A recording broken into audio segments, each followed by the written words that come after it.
өнөөдөр өнгөлөг гоё харагдах юм тийм.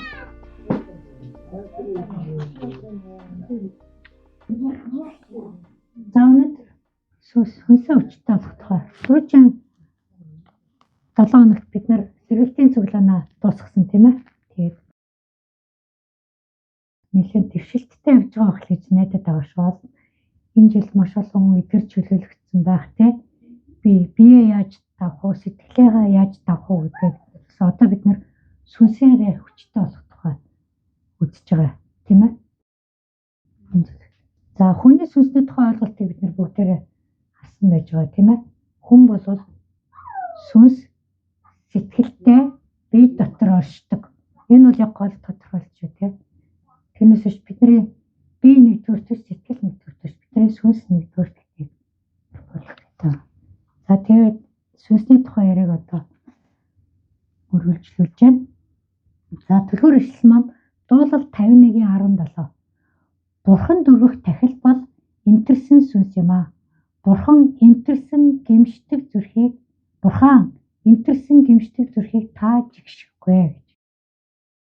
Ийм ихтэй бид нарт өнөөдөр өгсөн байна. За эзнээс үгүй. Эзэн танд талархаж байна. Үнэхээр их талархаж байна. Бид нар өнөөдөр Иесус эзэн таны нэрээр энэ цуглалаа. Тэгээд таны сүнсэн дотор бид нар магтаалаараа, залбирлаараа, талархлаараа нэгдлээ эзэн. Үнэхээр бид нар сүнсээрээ нэгдэхийн тулд бид нар өнөөдөр бүтэнсээ өдөр энд цугладаг үлээ эзэн.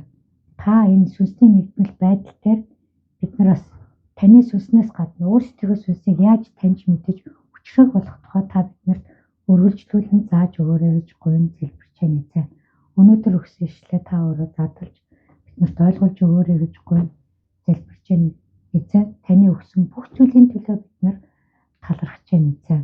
Таны үгийн төлөө та хамгийн гол нь та биднэрт өөрийнхөө хүүгээр дамжуулж өгсөн мөнх амийн төлөө үнэхээр талархан залбирч байна эзэн. Өнөөдөр энэ орчлон бид нар орхиход бид нар айцгүйгээр орхиж явж чадах болсондоо бид нар үнэхээр талархан залбирч байна эзэн. Та олон хүмүүсийг аврахын төлөө бүх хүмүүсийн төлөө өөрийнхөө хүүгээ явуулсан гэдэгт та итгүүлж өгөөрэй гэж бас гуйн залбирч байна эзэн. Эзэн танд талархъя. Үнэхээр их талархъя эзэн. Харин бидний сүнс таны сүнстэй нэгдэх болтугай гэж бас бид нар ерөн залбирхийг хүсэж байна. Иесус Христийн нэрээр залбирлаа. Амен. За дуулал 51 бид нар маш сайн мэдэх байх гэж бодож байна тийм ээ. Хуучин гэрээний дуулал ном. Энэ бол хэд хэдэн зохиогчтойгоо тэгээд дийлэнх хэсгийг Давид хаан бичсэн байдаг. Тэгээд энэ 51-р эшлэл бол Давид хааны яг гимшлийн залбирлын хэсэг байж байгаа тийм. Давид хаан яг энэ ямар үед дээр амьдралынхаа ямар үед дээр гэсэн чинь нөгөө Батшебада завхаарцсан тийм ээ. Завхаарцсан. Тэгээд нөхрийг нь алуулчихсан. Хүнээр алуулна гэдэг чинь өөрөө алсантай л адилхан тийм. Өөрөө хүн алсан. Хоёр том нүгэл хийснийхаа дараа бурхан руу хандаж залбирсан залбирлын дуулал 51-т орж байна. Тэгээд энэ 7 хоногт нөгөө зурчлан залбирлыгэд би энэ дуулал 51-ийг өдөр болгон уншсан. Тэгээд нэг юм ингээд нээж олсон юу гэхээр дуулал 51-ээр бид нар хүмүүсийн өмнөөс гимшлийн залбирал хийж болох юм байна. Миний гэсэн төлөөний нэрнүүдийн тэр залбирж байгаа хүнийхээ нэрээр орлуулад залбирж болно. Хүн тэр авралын залбирлыг бас тэгж хийж. Тэр хүмүүс чинь яаж гимшихээ мэдэхгүй байгаа хүмүүс зөндөө байгаа тийм.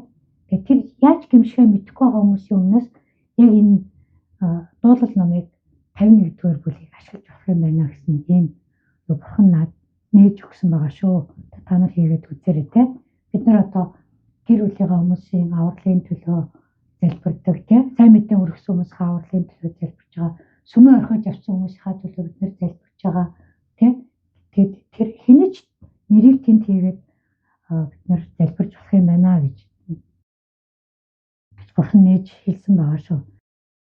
Яг тэгвэл энэ дээр Давид хаан бол бидний нүдээр харах юм бол бурхан руу өөрийгөө аваарчих тийм ирэхгүй амир юм шиг тийм амир нүглүүдийг үлдсэн байгаа байхгүй тийм. Завхаараад хүн алчихсан. Хаан байж ичтэй тийм. Ариун сүнсний туслахтай байж ичтэй тийм. Тэг бүх ард түмэн харж байгаа шүү тийм. Хаан яг ингэсэн. Тэр Үрия Баатрыг алаад авгааг нь аваад суучихсан. ингээ харж идэг те. Тэгээ яг энэ үед Давидын зүрх сэтгэл ямар байдалтай вэ? Зүрх сэтгэл нь ямар вэ? Сүнс нь өөр яг энтэрсэн байгаа. Тэгээ зүрх сэтгэл нь гэмшлийн байдалд орсон те. Тэгвэл сэтгэлийнхаа гэмшил дотор үлдсэн үү? Үгүй те. Бүр сүнсний төвшөнд очиж байгаа байхгүй. Тэр сүнсээрээ гэмшиж байгаа байхгүй. Зөвхөн хэрвээ сэтгэлээрээ гэмших юм бол яадаг гэсэн. Харамсал хийдэг те. За яана би одоо бурхны өмнө тэгчлээ ялаад одоо хүмүүсийн өмнө ингэчлээ. Ард түмэн юу гэж бодож байгаа бол иймэрхүү л гэмшлүүд хийнэ те. Харин сүнсээрээ гэмшиж байгаа учраас тэр сүнс нь бүр энтэрсэн, хагарсан, шаадсан болчихсон тийм үед байгаа байхгүй. Тийм төлөв байдал төрж. Тэгээ бид нар хэлсэнтэй сэтгэл сүнс хоёрыг холбодог зүйл нь бол зүрхтэй. Тэгэхээр зүрхний төлөв байдал нь бол яг тийм хагарсан, шаадсан шиг болсон байна. Одоо бид нар ингээд дурлж ягаад хүн өдөр дурлалыг хүлээж авахгүй бол бид нар биеиндээ зүрхнийхээ хэлбэрийг ямар зургаар үзүүлдэг вэ? Зүрх нь хуваагдсан ингээд эсвэл олон эцэг болох юм зураг мөр явуулаад идэх үстэй тийм. Тийм эможид байдаг үстэй. Яг дүрслэх юм бол яг тийм зүйл байхгүй юу? Бид нарыг жоохон байхад манай аав ингээд хүүхдүүдтэй ингээд 6 юм бол одоо тэр чихрийн тавг байсан юм шиг байна. Гэтэ манай аав бид нар шүл уулгах гад 6 юм болор тавг авчирч өгчээсэн байхгүй юу? Тэг хүүхдүүдэд тэрэнд шүлний тавг болгоод. Тэгсэн нэг өдөр нэг нь тэрийг хагалцсан байхгүй юу? Тэрийг хагалсан чи болор нөгөө яаж хагардгийг анх удаа бид нар харж байгаа байхгүй юу? Жижиг ингээд бутаад дахиж шид хагарахтай бол ингээд янз бүрийн хэлбэр дүрстэй ингэж хагардаг штэ шовхмох. Чи болор чи ингээд бутаад бид нар аяга хагарсанд харамсахгүй болор хагарж байгааг хараад баярлалтай гүгээд байсан байхгүй юу? Хөө ямар сонио хагардгийг анх удаа ингэж хагардгийг харж байгаа юм чинь. Тэр энэ энтерсэн сүнс гэдэг нь яг тэр болор хагарж байгаа юм байхгүй юу? Тэ зүрх бол яг тэр гангар шаазаа хагарж байгаа адилхан байж болно. Тэ энтерсэн сүнс бол яг тэр болорыг хагарж. Одоо зарим машины шил яг тэр болор шиг хагардаг тэ. Жижигхэн болоод ингээ бутарч хагардаг шүү тэ. Яг тийм энтерсэн сүнстэйгээр Давид таан бурхан руу ирж байгаа байхгүй юу? Тэ? Хэрвээ тэр хагарсан шаазар шиг сэтгэлтэй байсан бол хүмүүс рүү очин тэ хүмүүсгээ гарна би ингэчтэй уучлаарай хааныгаа уучлаарай гэл тэ хүмүүсийн өмнө очин. Харин бурхан руу очсон. Тэг хэлэхдээ юу гэсэн миний өрөх гэж байгаа тахил бол миний энэ энтерсэн сүнс юм а гэж хэлсэн байхгүй. Тэгсэн тэр үед бол хуучин гэрээний үед еврейчүүд гэмшлийн тахил юугаар өргөдөг байсан? Дандаа соггүй малаар өргөдөг байсан шүү дээ. Нүглийн тахилаа дандаа мал соггүй хураг юм уу? Соггүй тугал бухаар өргөдөг. Тэгээ жилд нэг удаа өргөдөг бухаар өргөдөг. Тэгсэн чинь Давид хаан бол тэр майхан сүмдээ очиод тэр соггүй мал аваад өөрийнхөө хааны мал сүргээс аваад очиж чадах байсан тийм. Тэгээгүй. Яасан гэхээр өөрийнхөө энтерсэн сүнсийг л бурханд авч. Тэгээ юу мэдчихсэн гэхээр бурхан энтерсэн гэмшдэг зүрхийг жигшдэггүй гэдэг юм хэлсэн байна. Тэр бол хамгийн. Тэгэхээр бид нар янз бүрийн буруу юм хийсэн үедээ, нүгэл үйлдсэн үедээ эзэнлүүд хандхан чухал гэдгийг энэ хэлж байгаа юм тийм. Сүнсээрээ өөрийнхөө сүнсийг эзний сүнстэй нэг болгох нь чухал. Миний сүнс энтерчлээ эзээ. Би танд энэ сүнсээ өргөж байна, тийм? Би таны сүнстэй нэгдмээр байна гэж хааж. Яг л бурхан бол угаасаа нүглийг жигшдэг, тийм? Харин тэр нүглээ жигшээд ирж байгаа бидний тэр энтерсэн сүнсийг бол бурхан жигшихгүй. Харин бурхан бол хүлээгээд байж идэг. Биднийг ямар ч үед аврахад бэлэн. Тэ? Бидний сүнсийг аврахад бэлэн байдаг. Бидний биеийг аврахад бэлэн. Бидний сэтгэлийг аврахад бэлэн. Бурхан бол байнгын бэлэн байдалтай. Тэ? одоо нөгөө онцгой байдлын албан хаагчид бэлэн байдаг шиг л бурхан бол байнгын тэр бэлэн байдал. Тэгээ бурхан бүр нэгүүлслээ өгөө, өршөөлөө өгөө, хайраа өгөө гэдэг бэлэн байд. Энийг бол Давид мэддэг. Давид энд итгэлтэй байгаа байхгүй юу? Тийм учраас ийм залбирал хийж байгаа. За гэм нүгэл хийцэн хүн тий буруутайгаа мэдсэн хоёр үйлдэл хийж байна. Нэгдүгээрт нь шууд зүхтдэг тий. Одоо гэмт үйлдэл хийсэн хүмүүс чинь эхлээд зүхтахыг дандаа боддог байгаа шүү дээ. Тэрнтэй адилхан бид нар хамгийн түрүүнд буруу юм хийчихэд бурхнаас зүхтахыг боддог. Тий. За энэ бурхнаас зүхтах хүслийг хэн өгж байгаа гэхээр муу сүнснүүд өгдөг байхгүй юу? Муу сүнснүүд чи зүхтаач тий чи нуугдаж чадна гэсэн юм. Бид нар бурхнаас хаанч нуугдаж чадахгүй. Харин муу сүнснүүд бол заавал зүхтаалах гэдэг юм. За хоёрдугаарт нь бол бид нар бурхан руу ирж чадна. Ийм хоёр үйлдэлийг л бид нар хийж чадна. Тэгээ Давид юугийг сонгосон байна гэхээр бурхан руу ирэхийг сонгосон байгаа байхгүй юу? Энэ бол яг бурханы хүсдэг зүйл тийм. Бурхан өөрлөгөө ирээч, өөрийнхөө бүх бүтээлүүдийг ирээч гэж үздэг. Тэгээ бүх бүтээлүүд бүх хүмүүс авралыг аваач гэж боддог.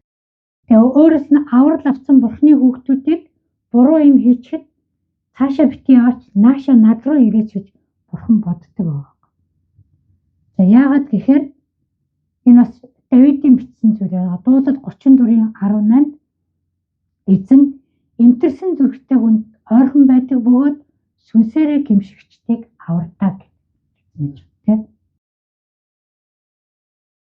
Бид нар хэзээ гим нүгэл хийчихээр бид нар бурханаас өөрсдөө холдчихлоо гэдгийг мэдчихэж байгаа тийм ээ.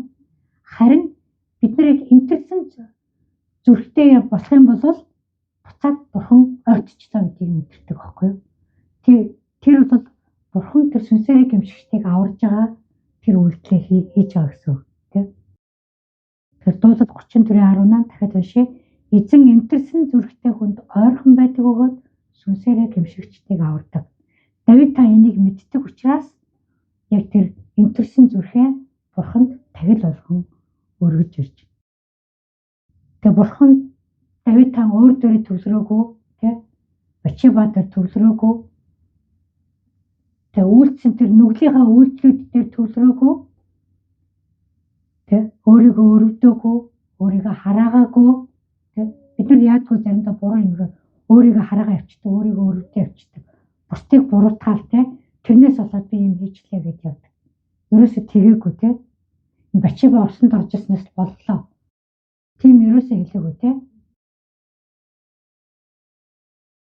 Тэгээд буруугаа бусд руу чихээгүй. Ерөөсөө олон тайлбар хийгээгүй. Дандаа л бурхантай харилцаад байсан. Зөвхөн бурхантай харилцаад байсан. Тэгэхээр Давид юу хүссэн гэхээр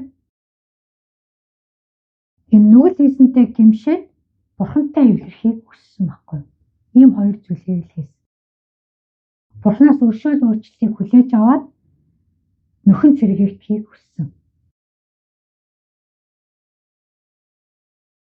Тэгээд тэр нөхөн сэргээлт бол юугаар ирэх вэ гэхээр бурханы оршихуй хамт байгаагаар л ирдэг тийм ээ.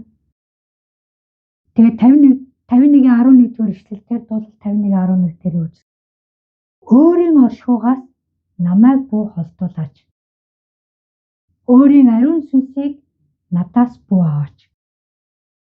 Яг тэр үед бол бурхан хаад дээр, иш үзүүлэгч нар дээр, тахилч нар дээр, шүүгч дээр ариун сүнсээ байлгадаг гэсэн тийм. Бүхэн дээр ариун сүнс байхгүй яг энэ. Тэгэхээр Давид хааны хувьд бол яг ариун сүнс байсан. Тэгэхээр нүгэл хийцэн үед нь ариун сүнс холдчихж байгаа шүү дээ. Тэгэхээр буцааж ариун сүнсний оршихуйг гуйж авч юм тийм. Ариун сүнсний оршихуйг битгий холдуулаач. Ариун сүнсээ битгий аваач гэдэг. Энэ бол бид нар нүгэл үлдсэн үедээ хийх чухал залбирал гэж байна. Ямар нэгэн буруу зүйл хийхдээ бид нар шууд бурханы өмнө өвдөж өгдөг ёстой. Тэрийг бид нар маш сайн мэддэг.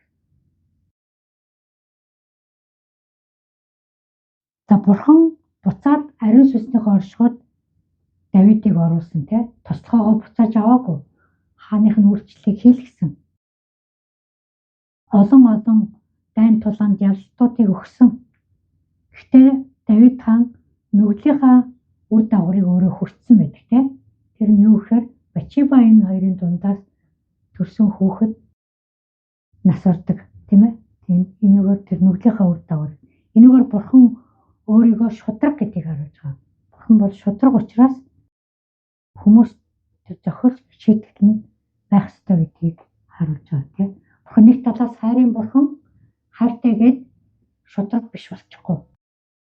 Тийм ээ. Шудраг хэвээрэл байна гэдгээ бурхан энэгээр харуулсан байна. За Давид хааны бас нэг зүйл нь юу гэхээр бурханы оршихуй тэнгэрт ч байдаг, газарт ч байдаг, усанд ч байдаг, газрын гүнд ч усны оролт ч байдаг тийм мэддэг. Дуулал 139 дээр юм байдаг тийм ээ. За энийг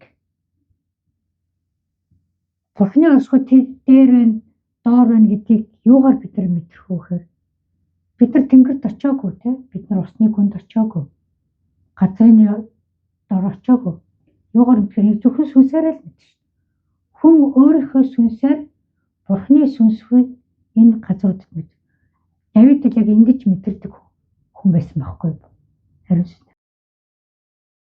тэгээ бурханы оршихуй бас тэнгэрт байгаа, газарт байгаа, усанд байгаа, газрын дор байгаа бидний бие сэтгэл хоёр мэдрэх ямар ч арга байхгүй тийм. Бид нар бие таван мэдрэх үү? Энэ дэлхийгээ сэтгэхгүй гэдгийг бид нар мэдэрнэ тийм. Бид нар яг гар ус хүрэх газараа бид нар үрж тийм. Энд халуун байна, хүтэн байна, тийм зүйлүүд юм. Энд эржгэр байна, тийм. Энд гүлгэр байна. Хүрч мэд тийм. Хамтрах зүйлийг бид нар амандаа орсноор л мэдэрнэ. Тэгээд биеийн таван мэдрэхүүгээр бид нар сүнсийг ерөөсөө мэдрэхгүй. Сэтгэлийн мэдрэмжүүдээр тийм филингээр бид нар бурхныг ерөөсөө мэдрэхгүй. Тийм. Бид нар заримдаа сүм чуулганд орж ирээд магтан дуу сонсохороо уйлахаараа тэрийг сэтгэлийн мэдрэмж гэж бодоод байдаг тийм. Тэр уйлж байгаа. Уйлж байгаа нь филин шиг байж болно, тийм байж болно. Гэхдээ бид нар ариун сүнсний оршихуйд орж ирж байгаа бол энэ л дандаа сүнсний мэдрэмж байдаг. Сүнс бас мэдрэмжтэй байхгүй юу? Энийг бид нар үзсэн тийм ээ. Зүм бэлэг гэдэг байгаа зүйл чинь бидний сүнсний мэдрэмж. The spiritual sense гэж байгаа. Сүнсний соолных болохоор feeling тийм. Энэ бол sense. А биеийнх бол sense. Тэр нь бол яг биед байж байгаа тэр мэдрэгүүнүүд байгаа байхгүй. Тийм ялгаатай зүйл гэдэг. А сүнсийг бол бид нар зөвхөн сүнслэг мэдрэмжээр л мэднэ. Тэр Библиэд хардаг тийм хүмүүсийг сүнс ийшээч нэг аваач ийшээч нэг аваач юм харуулаад үү. Полыг Йоханыг бүр тэнгэрт аваач тийм бурхны оршилдог гэдэг өгтөл аваач харуулдаг тийм. Тэр шиг бид нарыг ч гэсэн бурхан заримдаа бидний мэдхгүй зүйлүүдийг харуулдаг тийм. Мэдхгүй газар руу явна гэдгийг үзүүлдэг тийм. Энэ зөвхөн сүнслэг мэдрэмжээр сүнслэг зүүн бэлгээр хийгддэг зүйлүүд. Тэгээ энийг бид нар ариун сүнстэй холбогдож л мэднэ сүнслэг орчныг. Тийм учраас Давидэд ариун сүнсний нөхрийн сэргэлт заавал хэрэгтэй. Бид нар бас нүгэл дунчих юм бол тийм ээ. Санамсруу нүгэл хийчих юм бол сүнсээ энтерсэн сүнстэйгээ бурхны өмнө ирээд гэж ариун сүнсний нөхрийн сэргэлтийг заавал авч явах хэрэгтэй гэсэн. Сүнсээр гимшсэн хүмүүсийг бурхан заавал авардаг. Тэгээ бидний сүнсний мэдрэмж гадна талтаас харагдаж байна. Түрүүний тэр магтан дуу сонсохоор уйлдаг тэр мэдрэмжүүд тийм бидний бас зарим нэгэн сэтгэл хөдлөлүүдээр бас илэрхийлж болно тийм. Бидний гинт халелуя гэж хэлмээр, орилмоор, хашгирмаар тийм баяр хөөртгөр тэр ч утгаа бид нар гүйж болно. Баяр хөөрт ороод энэ дотор гүйж болно тийм. Сүгдэж болно, биеэр илэрхийлэгдэж болно. Тэр сүнсний мэдрэмжүүд бас бие сэтгэлийн янз бүрийн хөдөлгөөнүүдээр илэрхийлэгдэж болно. Энийг бид нар харин чөлөөтэй илэрхийлж хийж явах хэрэгтэй тийм ээ. бид нар барьчаад байх ёсгүй. Сүнс бол биднэрт маш их хэрэгчлэг өгдөг гэдгийг тэр ойлгох хэрэгтэй гэдэг. Исая 57:15 мөх амьдрагч түүний нэр нь ариун бөгөөд өндөр дүргэмжлэгдсэн нэгэн үүнийг айлдав. Би дорд нэгний сүнсийг сэргээж гэмссэн нэгний зүрхийг амьдруулахын тулд гэмссэн болон даруй сүнстэй хүмүүстэй хамт өндөр ариун газарт оршдог. Харж байна уу? Бид нар гэмссэн даруй сүнстэй байх юм бол тэр Бурхантай хамт өндөрт ариун газарт оршино гэж. Сүнслэг оршиход бид нар байх нь шүү дээ, тийм ээ. Бидний сүнсийг сэргээгээд л өгöd байх нь. Бидний зүрхийг амьд байлгаад байх нь, тийм. Тэгэхээр бид нар даруй байх тусам Бурханд ойртдог гэдэг чинь эндээс гарч ирж байгаа гэсэн үг, тийм ээ. Тэгэхээр сүнсийг яаж бид нар хүчтэй болгох вэ гэхээр бид нар даруй ээжиж, гэмшиж бидний өөрсдийн тэр сүнсний гэмшил ээжиж тэр сүнс маань өөрөө хүчтэй болдог. Бурхны зүйлүүд дандаа тийм хүний нүдээр харахад ургуу юм шиг явдаг тийм. Яг бол Бурхан Исая 59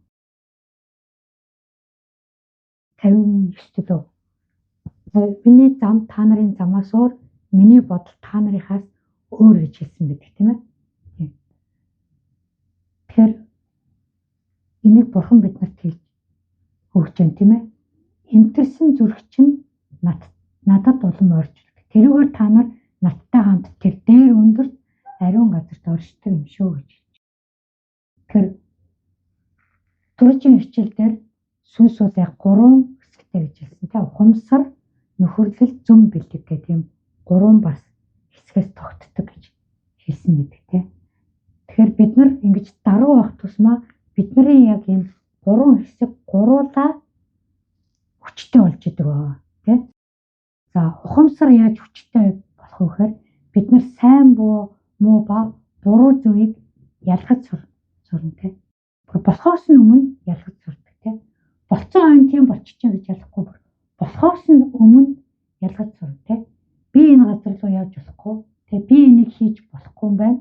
Би энэ хүмүүстэй нөхөрлөхгүй юм байна. Би энэ ажилд орохгүй юм байна тийм. Энийгээ бид нар өөрсдөө мэдэж сурна. Энийг яаж бид нар мэдэж сурдаг вэ гэхээр үгийг тунгааснаар тийм. Нэг төрж ижилтэр пастор. Үгийг яаж тунгаах вэ? Еврейчүүд 10 хуулийг автлаа ямар нүглүүд үлдэж байгааг мэддэггүй байсан тийм. Одоо ч гэсэн 10 хуулийг унштлаа хүмүүс нүгэл гэдгийг мэдэхгүй. Тэгээ үг тэгж ингэж гаргаж тэрэн дээр ингэж тунгааж бид нар ойлгож бодож байгаа хэрэгтэй тийм. Үгийг зөвхөн чэйжилж биш тунгааж бодох маш их. Тэр чинь бидний сайн муу буруу зүйлийг ялах гээд улам их сургана. Тэгжээд бид нар сүнс хүчтэй болно. За хоёр дахьт нь нөхөрлөл байна тийм ээ. Нөхөрлөл гэдэг бол ариун сүнстэй нөхөрлөл. Ариун сүнсний хөдөлгөөнийг бид нар мэдэж сурна. Ариун сүнс өнөөдөр энд галтай бууж ирж байна үү те? Бид нар өнөөдөр галтай номлох хэрэгтэй байна уу? Галтай дуулах хэрэгтэй байна уу? Галтай алах хэрэгтэй байна уу? Эсвэл өнөөдөр ариун сүнс энд усны зөөлөн урсгал шиг орж ирж байна те? Өнөөдөр бид нар зөөлөн үйлчлэл явуулах хэрэгтэй байна уу? Зөөлөн залбирах хэрэгтэй байна уу те? Бид нар өнөөдөр зөөлөн үг хэлэх хэрэгтэй байна уу? Тэ? Хүүхдүүдэд өнөөдөр бид нар зөөлөн хандах хэрэгтэй байна уу? Энэ чинь дандаа ариун сүнсний тэр хөдөлгөөнүүд байгаа тийм ээ. Эсвэл биднэрт ямар нэг юм эрчим өгсөн байна уу те? Нэг дэшээс нэг дорцоод явах юм эрчим байна уу? Тэ? Эсвэл тасралтгүй явах цахилгаан шиг тийм урсгалаар бид нар өнөөдөр явах хэрэгтэй байна уу? Энэ ариун сүнсний хөдөлгөөнийг бид нар мэдэрч бүр өдөр тутмынхаа амьдрал дээр цаг тутамд ингэж хийж сурна гэсэн. 24/7 залбирдаг болсон сүнсээрээ тий. Бид нар хоолоо хийж байхдаа сүнс минь залбирж байна тий. Шадаа угааж байхад сүнс минь залбирж байна. Бид нар тэнд хадаа садж байхад сүнс минь залбирж байна. Энэ бол ариун сүнсний нөхөрлөл байхгүй байнга байж байгаа нөхөрлөл. За бид нар зүн бэлгээрээ сүнснүүдийг ялгах чадварыг тий ямар муу сүнснүүд байдгийн бэ те. Өнөөдөр би ямар сүнстэй тулалдах гэж байна. Энэ их ах トゥ маань ямар сүнсэнд баригдсан явж байна. Бид нар ялгаж сурна бүх зүйлүүдийг те. Манай гэрлөө ямар сүнс довтолж байна. Тэгээд бид нар тэр сүнслэг тулалдаанд яаж тэмцэхээ бид нар сонгож авна те. Магтаалаар тэмцэх үү, залбирлаар тэмцэх үү, үгээр тэмцэх үү, ерөөлөөр тэмцэх үү, талбарлаар тэмцэх үү. Тэрийгээ бид нар сонгож авна. Өдөр болгон бид нар тулалдаанд бэлэн байх ёстой. Тэ? Энэ бол бидний сүнсээ хүчрэг болгож байгаа зүйлүүд. Өдөр болгон сүнсээ хүчрэгжүүл. Тэгэхээр бид нар сүнсийг хүчрэгжүүлдэг. Энэ бүх сүнсний үн бүх талбаруудыг хүчрэгжүүлдэг зүйл маань бидний тэр сүнсний гэмшил юм а гэдгийг маш сайн ойлгох хэрэгтэй. Ямар нэгэн юм хийчихэл тоохгүй орхиж болохгүй. Заавал гэмш. Зөвхөн сэтгэлээрээ гэмшихгүй. Сүнсээрээ гэмшнэ. Гэмшлийн тухай сонсч ирсэн, буруу сонсч ирсэн зүйлүүдээсээ бид нар бас салах хэрэгтэй. Тэ? Аврал авахтаа ганц удаа гэмшчихэд л хангалттай.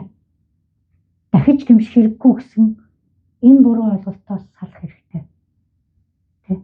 Аврал авахтаа бид нар юунд гэмшсэн юм гэхээр Бурхан гэдэг бүтээгч бурхан эзнийхээ эсрэг бид нар маш олон нүгэл хийсэн юм байна. Нүгэлтэй гэдгээ бид нар мэдээгүй явж исэн юм байна. Тэгээд тэр мэдээгүй явж байхад бурхан хүүгээ ирүүлээд Есүс бидний нүглийн төлөө үхээд хамилчихсан. Тэгээд Есүсийг хүлээгээд авах юм бол бидний нүглүүд угаагдах юм байна. Энийг ойлгоод гэмшиж байгаа л гэмшилтэй.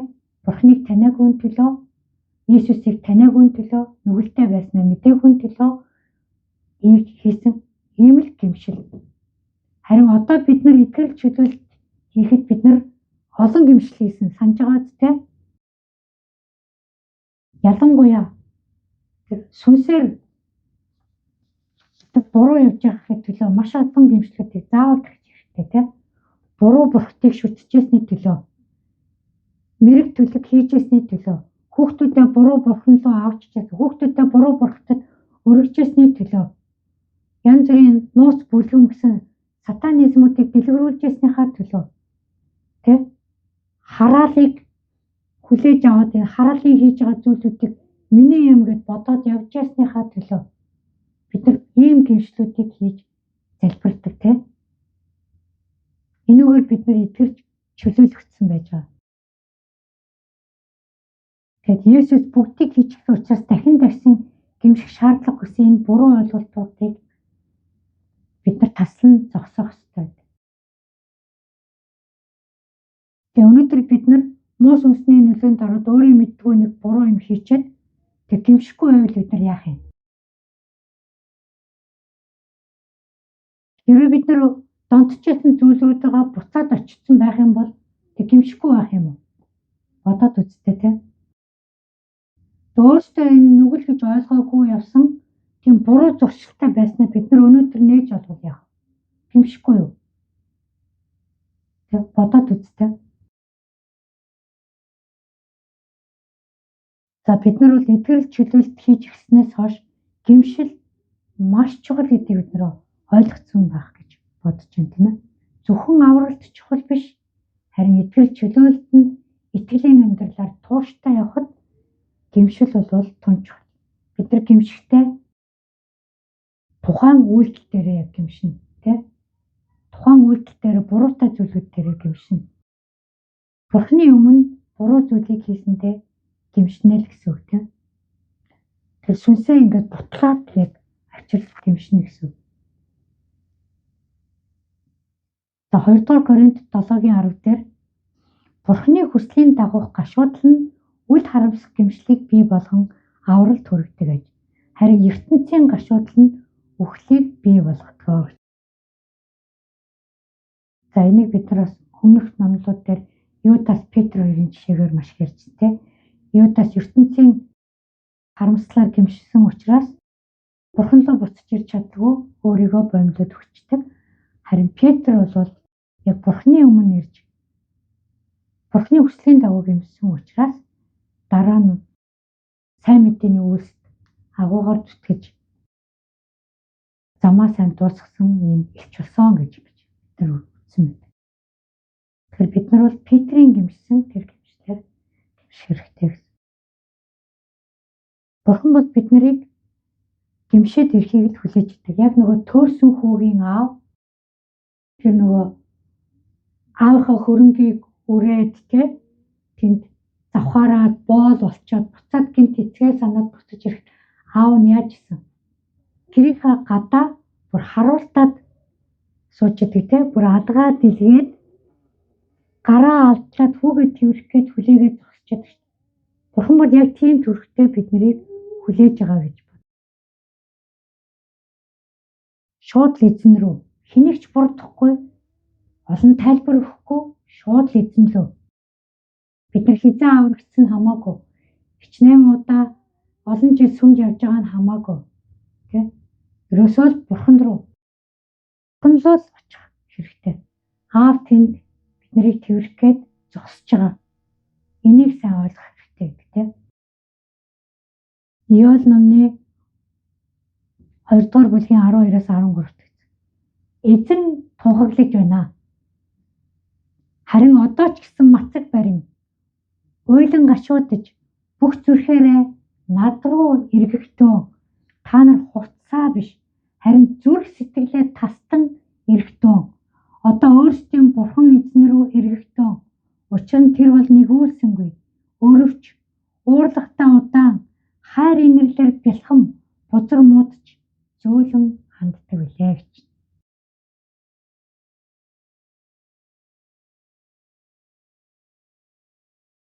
Тэр эзэн дандаа хамт байгаа тийм.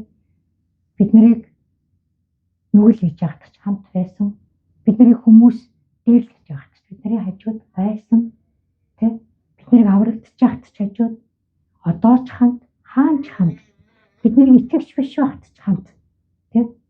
Яг үл эзэн бид нарыг өөрөө төлөвлөж хийсэн тийм. Дуулал 139 номд Бурхан юу гэхээр би та нарын үр хүүрлийг бий болохыг харж ирсэн гэж хэлсэн байна. Тэгэхэд ээж аав нь бид нарыг энэ дотор эхийн эзэн дотор тэр ураг бий болж байгааг хоёрыг суулж байгааг энэ ч хараагүй, тийм ч харж чадахгүй. Тийм. Одоо яг сүүлд нөгөө эхомихоор гаргацсан хооны тийм зургнууд байдаг тийм.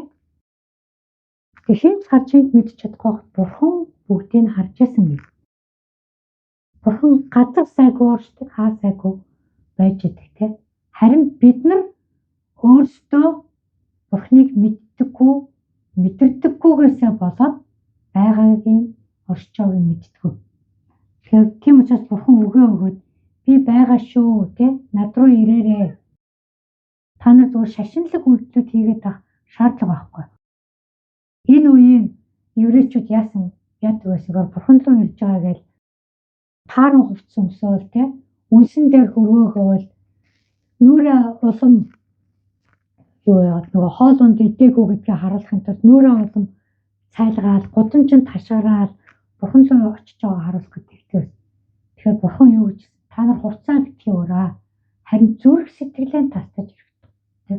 Бурхан руу очиход гэмшиг хийхэд заавал хүмүүсийн нүдэн дээр хийх шаардлагагүй тийм. Та нар дотоод өрөөндөө ороод гэж хэлдэг тийм. Матай 6-д байж байгаа тийм. Дотоод бидний дотоод өрөө юу юм бэ? Бидний сүнс байхгүй юу? Бидний сүнс. Хүмүүс яг хөө тэрийг битээр хэрэгжүүлэх гээл залбирлын өрөө гэж бий болгоод, залбирлын суудал гэж бий болгоод, залбирлын газар, залбирлын уул гэж бий болгоод Бурханд руу очиж залбирна гэдэг. А яг Бурхантай хамт залбирх газар бидний сүнс байхгүй юу? Дотоод өрөө гэдэг бол бидний сүнс. Бид нар хэлсэн шүү дээ. Бидний гадуур бие байгаа, сэтгэл байгаа. Тэр сэтгэлийн дотор бидний сүнс байж байгаа гэж хэлсэн тийм. Тэр сүнс тэр дотоод өрөөндөө орж бид нар тэр гэмшлийнхаа залбирыг. Тэгхийн бол бид нар Бурхан руу эргэж очино. Тэгээд өөрөвч нэгүүлсэнгүй уурлахтаа удаан бурхан биднэрт зөөлөн хандаад хүлээн авна. Бидний авралыг авсан загвар угаасаа тийм шүү дээ.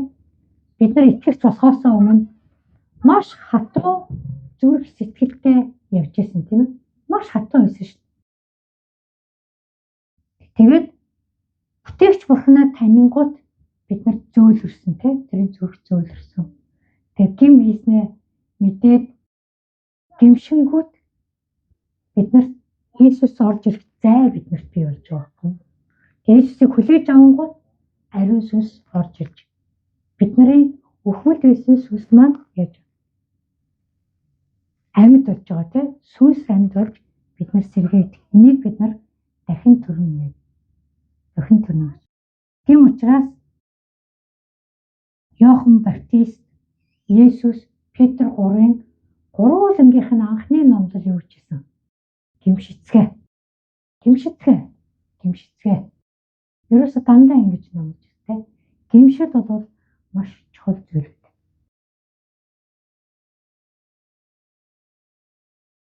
За эдгэр чөлөөлтийн гол загварч гэсэн яг адилхан.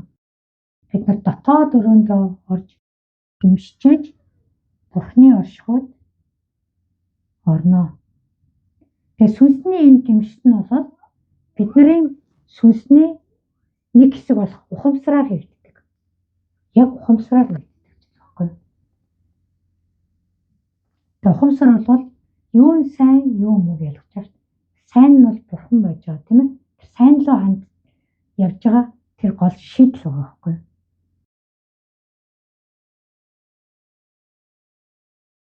За бид нар итгэгч болохоос өмнө бидний сүнс өхмөл байсан тийм бүр өхмөл байд. Сүнсээ юу ч таних чадваргүй болсон мэт. Гэхдээ бидний тэр өхмөл сүнсний дотроос маань бидний тэр нэг жоохон зүйл одоо бол сэтгэл судлаачид далд ухамсар гэж хэлээд байдаг тийм. Тэр далд ухамсарт маань бид нар ямар нэгэн сүнслэг зүйл байх ёстой гэдгийг мэдрээд байдаг. Тэгээ тэрүүгээрээ даанч бид нар буруу зүйлүүд рүү явцсан тийм. Тэр буддаа руу аллах өөр юу гэдэг хиндугийн бурхад янз бүрийн юмруу тэгээд яваад өгсөн тийм. Янз бүрийн нам руу хүртэл явсан байдаг тийм ээ. Тэр явсан тоолонгороо бид нар тэр өхмөл байсан сүнсэн дээрээ нэмээд тэр сүнсээ гэмтээсэн байхгүй юу? Гэмтээгээд ингээд тийм. Дэн төсгээд тэр нөгөө мөнхсөн байсан ч гэсэн дээр нь нэрмээд ингээд. Тэр сүнс бас адилхан гэмтдэг байгаа байхгүй юу? Тийм.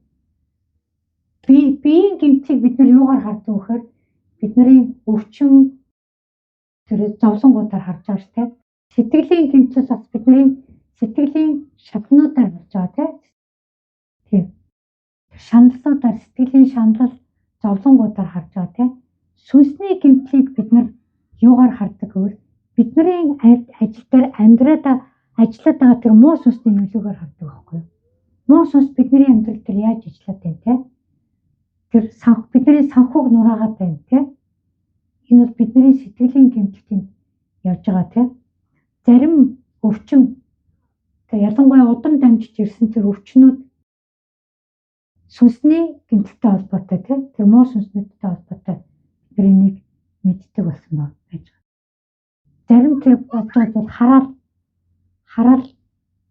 хараал ажиллаад байгаад бид нар мэддэг тийм. Дахин биднэрт болоод байгаа зүйлүүд тийм. Бид нар тэрийг нэг юу гэдэг дахин осолд орсноо accident prone гэх тийм. Үеийг дандаа л гэмтчихэд ингээд бодоод явдаг тийм. Энэ бол хараал ажиллаж байгаа гэдэг. Тэгээд бид нар өхмөл сүнсээ бас ингээд дээр нэмээд ингээд гэмтэж гисэн юм. Харин эдгээр чөлөөлтийн үед бид нар бас сүнсний итгэлүүдийг авдаг байгаа. Тийм. Тэр хараалаас чөлөөлөгдөг, муу сүнснүүдээс чөлөөлөгдөж байгаа тэр сүнсний итгэлүүдийг авч байгаа гэсэн зүйл. За энийг бол та нар ойлгож байгаа хаа гэж байна. За Исая 66-гийн 2. Энэ бүх зүйлийг чинь миний мотор бүтээсэн. Тиймээс энэ бүгд чинь бит зүйл болсон юм гэж эзэн тунгаглав. Харин даруй гимсэн сэтгэлтэй миний үгэнд чичирдэг хүнрүүл би харна гэж. За энэ дээр юу гэж байна? даруй гэмсэн сэтгэлтэй гэдэг дээр нэмэж өгч байна. Үгэнд чичирдэг гэж байгаа. Үгийг яаж хүлээж авах гэж байгаа. Еврейчүүд синагогта Бурхны үгийг уншихад босож зогсдог байсан. Тэгж хүлээж авдаг тийм. Хэдэн цагаар ч хамаагүй. Тэгэхэд энэ Америкт сүмүүд яадаг. Зөвлөгчтэй гой сандалтай дулаахан байранд үгийг яхад бүр 5 тухантай ороод унтаад өгдөг.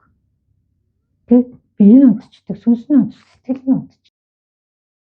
Үгэнд сэрэгдэхгүй. Тэг үгэнд тэр унтуулах гээд байгаа ч юу юм? Тэр муу сүнс ажиллаад байгаа байхгүй тийм. Дороотхын сүнснүүд орж ирж байна. Тэг самуурлын сүнснүүд орж ирж байна. Тэг үгийг ойлгохгүй гэж байгаа тэр маш олон сүнснүүд гэдэг тэд нар орж ирж байна тийм. Энэ орчуулган дээр англи орчуулган дээр спиритийг зарим газар соул гэж орчуулсан байдаг байхгүй юу? Сэтгэл гэж орчуулсан байдаг байхгүй юу? Тэгэд монгол руу тэндээс нь орчуулахдаа яг тэр англи орчуулгаас нь бас сэтгэл гэж орчуулсан байдаг. Ихэнх газар бол уг нь сүнс байх хэрэгтэй байдаг байхгүй юу? Тэгээ нь бол орчуулгын зүйл. Библийг та нар судалж тусмаа энийг ойлгох бол. Тэгээ бид нар түрүүчийн хичээлдээ сэтгэл сүнс хоёроо ялгах тухай ярьсан штеп үгээр ялгана.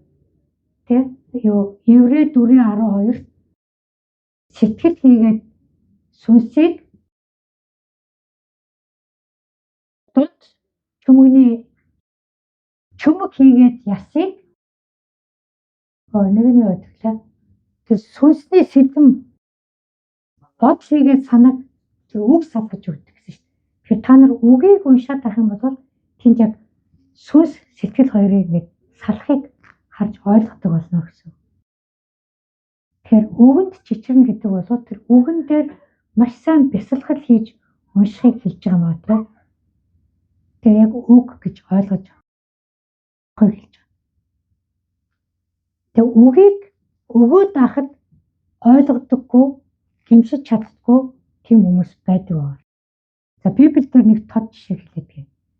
Саул хаан тийм. За Саул хааны тухай 1-р Самуэль намын 16-14-с 23 таа. Самуэль гэдэг иш үзүүлэгчээр Саул хаанд өгөө дамжуулж ирдэг байсан тийм. Энэ Израилийн анхны хаан. Израильчууд өөрсдөө хүсэж байгаа хаантай болсон тийм. Тэгээ энэ хаанд нь Самуэль ирээд эзний үгийг хэлэхэд нь Саул хүлээж авахгүй дандаа буруу үлддэг байсан тийм.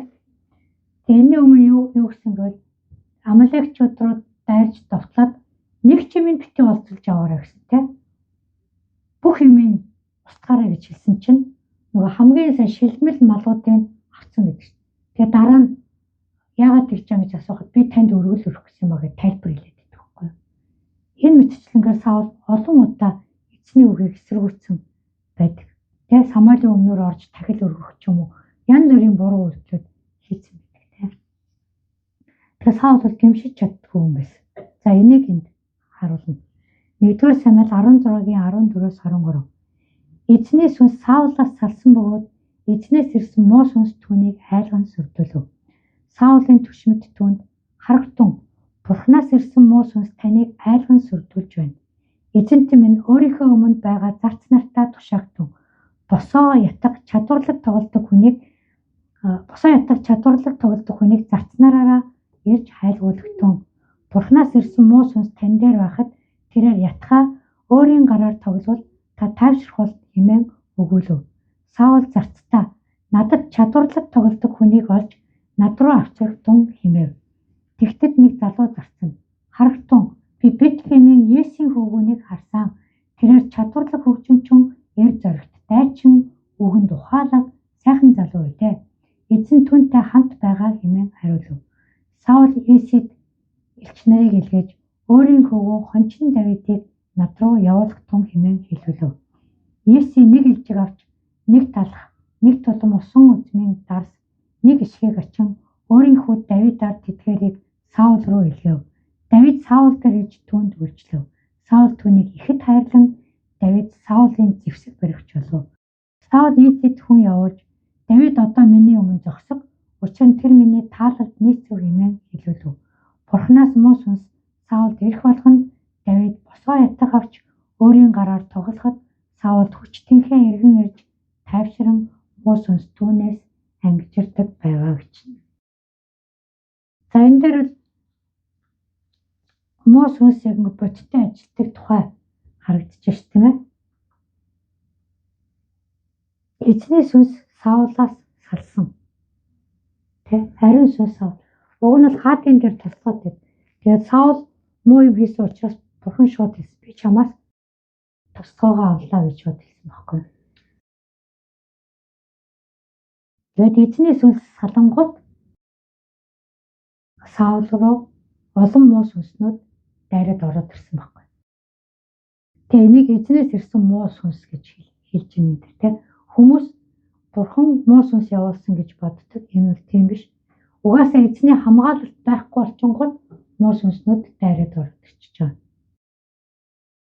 Хүмүүсийн нүдэнд бол Бурхан муу сүнс явуулж байгаа юм шиг тэгж харагддаг учраас энд тэгж бичсэн байна. Муу сүнснүүд эзний мэдэлд байдаг нь үнэн. Гэхдээ муу сүнснүүдийг хүмүүс рүү дайр гэж Бурхан хэлдэггүй. Зүгээр л хамгаалтаа авахд муу сүнс тэр хүн дээр ажиллах боломжтой болчихж байгаа. Тэгээд Саулд Бурханы сүнс салааж аваад хамгийн түрүүнд ямар сүнстэй төхөр айдсын сүнстэй төхөө. Саул өөр айдстай болчихж байгаа байхгүй юу? Маш их айдстай.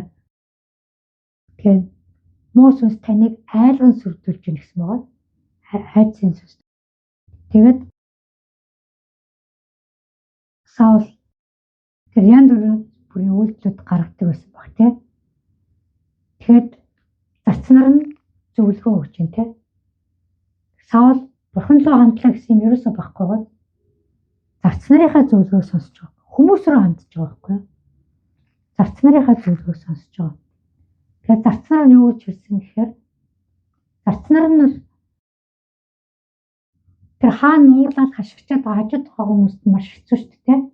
Дээд хүн судлаа болохгүй л доод хүн гүйдлээ болохгүй. Тэ. Зарцнаар нь бол өөрсдөө л амгалан байхыг бодож байгаа учраас хурдан гарах гарцыг л хийж өгч байгаа тийм. Бушуухан ариун сүнсний оршихуйг авчрах юм бол энэ хааман тайвшрах зүгээр. Тэр арга бол юу гэхээр эзнийг магтах юм бол магтаал дотор байх юм бол ариун сүнсний оршихуй орж ирнэ гэж мэдчихэж шүү дээ. Тэгээд яг магтдаг өөртөө бас магтаж чадахгүй байгаа.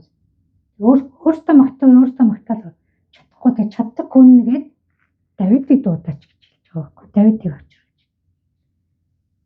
Тэгээд Саул хаан учраас Давидын аавд тушаал буулгаад хүүгээ явуул гэдэг авчирч байгаа тийм. Тэгэд нэг удаа Давид дуулж өнгө тайвширч байгаа учраас үргэлж хажуудаа дахиад Бурхан руу хандъя гэж бодохгүй байгаа. Тийм. Харин Давидаар л оршихуй оруулж ирэл тайвширж явах тэр зүйлүүд хэлж байгаа. Яг энэ шиг итгэвч бас тэгдэг. Би бүтэнсээ өдөр сүмдөө очихоор л тайвширдаг юм аа. Би энэ магтан дууг сонсохоор л тайвширдаг юм аа. Зүүн явах ёстой. Эзэн рүү очих ёстой тийм. Тэр гимшлэр эзэн рүү очих ёстой байхгүй юу? Тэр бидний тэр хийж байгаа үйлдэлч яг энэ Саулийн хийж байгаа үйлдэлтэй адилхан болчихж байгаа. Өөр арга замуудыг хайж, өөр арга замуудад алдрыг өгöd нь шүү дээ. Харин энэ бидний өмнө нөгөө хүмүүс энэ хувцсыг өмсгөөр л би шалгалттай амжилттай ордог гэдэгтэй л адилхан болж байгаа байхгүй юу? Бид нар бол Бурхныг таньж мэдсэн хэрнээ Бурхан руу ирэхгүй байгаа бол бид тэр сүнсээрээ л гимшихгүй даруй биш байна л гэсэн үгтэй өөр аргуудыг хайгаад. Саул бол маш их бардамжтай. Эхтдээ бол даруй байсан байхгүй юу? Эхтдээ тэр малаа хайгаад явж байхдаа маш даруй хөгжсөн. Тослоход иш үзүүлэгч нар хайсан ч өөр тэрэгний ард нуугдчихэд гарч ирдэг ш. Тийм даруй байсан. Тэгээд эзний туслахаа аваад хаан болчингуудаа амар бардам бол. Тэгээ бардам учраас эзэн рүү ирж чадахгүй ийм байна. Тэгээд тэр 23 дугаар ишлэлтийн жишээ. Бурханаас муу сүнс Саулд ирэх болгонд муу сүнсийг довтлоход зогсохгүй ингээд ирээл гэсэн байгаа байхгүй тийм. Тэгээд тэр болгонд нь Давид босоо ятгаа аваад магтаал тоглож өгдөг. Тэр үед нь Саулд хүч тэнхээ ирж. Гэтэ энэ хүч тэнхээ нь болохоор тэр үед сэтгэлийнх нь л хүч болохоос сүнсний хүч биш тийм. Тийм учраас байнга үргэлжлэж чадахгүй тухайн үедээ л тайвширч. Зүгээр сэтгэл нь сайхан болоод тайвширчдаг байсан. Тэгээд тэр муу сүнснээс яаж амдах вэ? Угаасаа муу сүнс магтаал сонсож чаддаггүй тийм. Люцифер чинь бол Бурханы магтаалч байсан тийм. Бурханд магтаал өргөдөг тэнгэр элч байсан тийм. Тэгээд одоо тэрийг хийж чадхаа байсан байхгүй юу? Тэрийн хүмүүс идэг болсон болохоор уур нүрээд хүмүүс Бурханд магтаал өргөөд эцэстээ нэгтчихээр уур нүрээд магтаалтай газар муу сүнс байж чаддаггүй байхгүй юу? Тийм учраас итгэл чөлөөлт ихэд бид нар магтчихъя гэдэг чи яг энд байгаа тийм. Заримдаа унчхаараа магтахаараа босоод ирдэг байж байгаа. Энэ зүйл. Тэгээд энэ Саул бол яг гимшиж чаддгүй нэг тод жишээ нэнд. За Бурхан хүмүүсээс хамгаалалтаа авахад ариун сүнс биднээс холдчихтой хүмүүсээс холдчихно. Тэгээ Бурхан өөрөө санаачилж хамгаалтаа авдаггүй бас. Бид нар өөрсдөө гарчдаг байхгүй юу? Бурхан яг ингэж биднийг нарнаас борооноос хамгаалж байгаа шүхэр шиг бид нар тэр доор нь л очиж орох хэрэгтэй байдаг байхгүй юу? Бид нар аврагдахтаа яг тэр доор нь очиод орцсон. Гэтэ заримдаа бид нар нэг буруу үйлдэлээрээ буруу бодлороо нөгөөдгөөс нь ингэж гараа авчдаг байхгүй юу? Өөр ертөнцийн юм хайгаад тэр доороос гараад. Тэгээ бид нар тэр хамгаалтаас ингэж гарцсан үед муу сүнсийн рүү довтлоо. Энэ доороход муу сүнс бол довтлохгүй тийм. Тэгээ бид нар өөрсдөө ингэж хамгаалтаа Саул өөрөө ингэ хамгаалтаас гарцсан шүү дээ. Өгөнд нь дуулуургүй хандж байгаад тийм гарцсан тэгээд. Тэгээ муу сүнс довтлоо. Тэгээ бид нар Бурхны энэ хамгаалтаас ингээд зүгээр л нэг юмнаас гарчиж байгаа гэж бодож байгаа ч гэсэн цаана нь бол бид нар 6 гол зүйлээс гарчиж байгаа гэсэн үг тийм. Бурхнаас өөрөөс нь холдчихж байгаа. Ариун сүнснээс холдчихж байгаа. Бурхны алдраас холдчихж байгаа. Бурхны үгнээс холдчихж байгаа. Бурхны сэтгэлээс холдчихж байгаа. Бурхны өршөөлөөс холдчихж байгаа. Маш олон зүйлээс юм байна. Харин бид нар энэ хамгаалт руу буцаж орч чадна тий ганцхан аргаар сүнсний гэмшлэр. Сүнсний гэмшлийг бид нар магтаалаар хийж болно, залбирлаар хийж болно, талархлаар хийж болно тий үгийг бяцлагснаар хийж болно, олон аргуудаар хийж болно. Буцаад бид нар орж.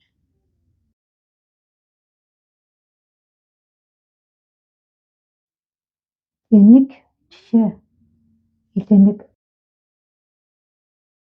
Английн нэг илгээлтийн эзэнтэй мишнер хүн энэ Азийн нэг оронд ингэж ажиллаж байгаад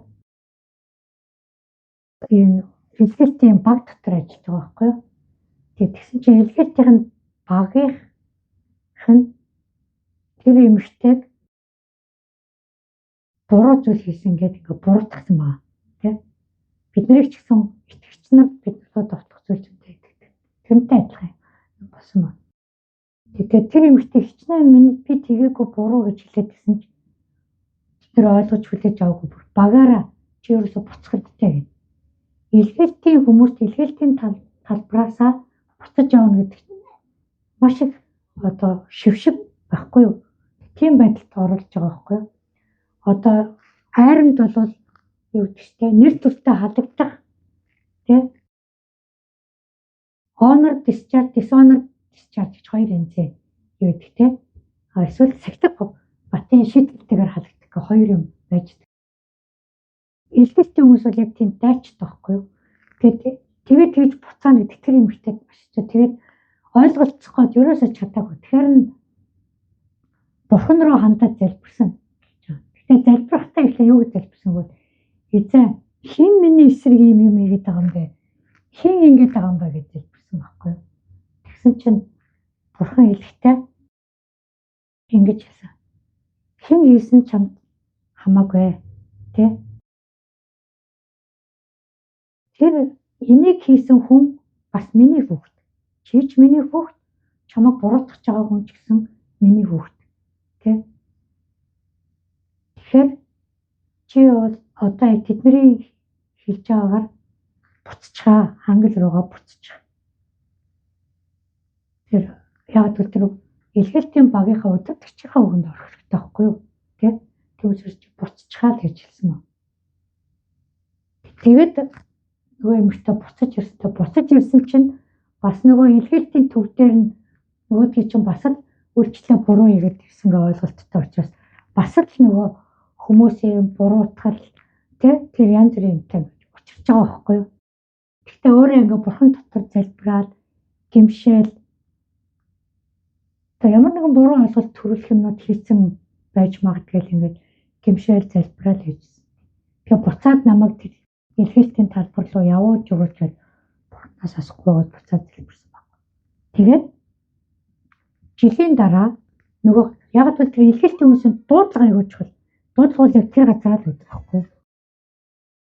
Тэгээд жилийн дараа нөгөө илгээлтийн талбар дээр нөгөө улстай буцаад ирсэн чинь өөрийг нь буруутгах гэсэн тэр багаас нэг ч хүн байхгүй. Бүгд ямар нэгэн байдлаар тараад салгаж өгсөн. Тэр headquarter дээр бас уулзахгүй шүү дээ. Бурхан яасан бэ гэхээр тэр олон буруу хүмүүс нэг зөв хүний эсрэг нэгтсэн болохоор бурхан тэр зөв хүнээ гаргасан байхгүй.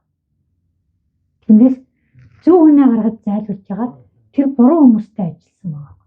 Тэгэхээр тэр зөв хүмүүсийг тарсан хойно буцаад тэр зөв хүнээ буцааж тэр талбар дээр тавьсан байна. Тэгэхээр бурхан ямар арга замаар ажиллах бид нар мэдэхгүй байгаа байхгүй. Тэгэхээр хамгийн гол зүйл нь юу гэхээр тэр эмэгтэй бурханы хамгаалтаас салах. Тэг. Буруу зөв залбирсан ч гэсэн ер нь бурхан зул хандаад байсан байна. Хүмүүс рүү ерөөсөө ханддаг. Тэр нь л маш чухал байгаа гэсэн. Тэгэхээр бид нар яг энэ шиг эзний замуудыг мэдэх чадваргүй тийм эзний замуудыг мэдэх тийм итгэл биднэрт байхгүй, ойлгох чадвар байхгүй. Ганцхан бид нар юу гэхээр хамгаалтанд дотор байж байгаа. Тэр бол маш чухал. Хамгаалтанд байхгүй бол нөгөө муу сүнснүүд чинь буцаал үеийн цэвэрхэн болсон газараа буцаад бурчиг хэлэх гэдэг тийм. Тэр бол тэгэхээр бид нар сэтгэл хөдлөлөө захирах тийм зүйлүүдийг түрүүнд бид нар үлдсэн байгаа тийм. Хамгаалтнаас гарчих юм бол бид нар сэтгэл хөдлөлөө захирч чадахгүй болно. Гимшиж чадахгүй болно. Нөгөө ухамсарч байхгүй. Тэгээд энэ сүнсээ бэхжүүлэх тухай бид нар ямар ч тийм юм байхгүй болчихно гэсэн үг.